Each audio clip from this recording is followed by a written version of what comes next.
Hello, welcome to the Gadget Tube. Today I'm reviewing the ultimate beer gadget, the Brew Barrel. This is a custom-made homebrew kit that you simply customize online for whatever ingredients or tastes or types of beer you want, and then it gets posted to you and you make it at home. So what do you get with the kit? You get a pressurized keg, which you put all the ingredients in, which include malt extract, yeast, hops. The malt extract, yeast and hops, and then whatever extra ingredients you decided to add on the website. I chose to go for a pale ale with the standard hops, and I added some bourbon chips, some wood chips to try and give it that kind of woody flavour, and also Cascade, which is apparently a way of giving it a kind of fruity, flowery flavour.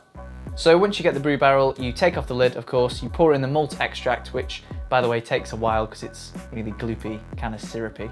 So then you use the malt extract bottle to pour in mostly hot water and cold, there's markers on the bottle, so you know what to do. Once you've poured that into the keg, you then seal the keg and give it a bit of the old Harlem shake.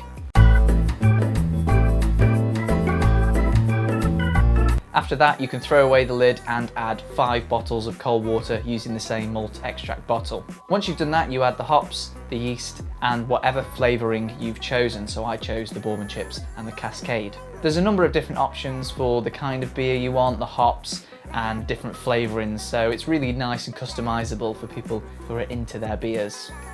Once you've done all this, you add the pressure top, which is a little bit fiddly. It's really well sealed because it's a pressure top, so be careful when you're doing this you don't break the little red valve on top. And then you're all set. All you have to do is wait 5 days. After the first 24 hours you have to give the keg a turn upside down for 10 seconds and back, but after that it's just simply 5 days in room temperature to ferment, and then you put it in the fridge for 2 days. So most importantly, how did mine turn out? Well, I went with a pale ale, as I mentioned, with the Cascade and bourbon chips, and yeah, it's beer.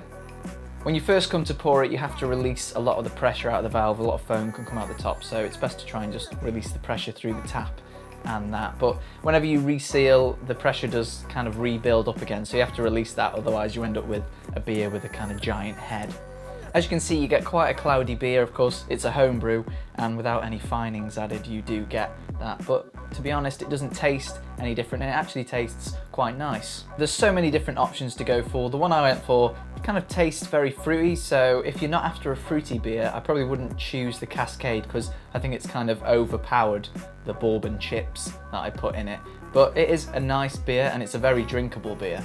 So for about £30 you get about 9 pints of beer. Not too bad, but not the cheapest beer, but of course you can get beer kegs from supermarkets for about £15. The whole point of this is you're customising and making your own beer. For anyone new to homebrewing like me, it takes a lot of the guesswork out of making the beer, but of course it's also quite a nice gift. I think this will make a really nice gift for someone at Christmas if you know what kind of beer they like. If not, then I'd definitely get like a gift card option for them so they can go online and customise their own beer. I think it's quite a fun process, and it actually ends up with quite a nice brew.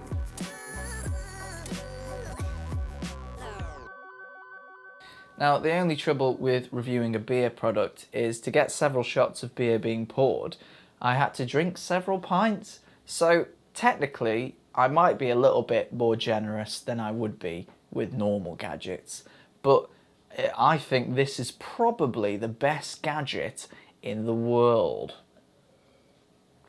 Very malty.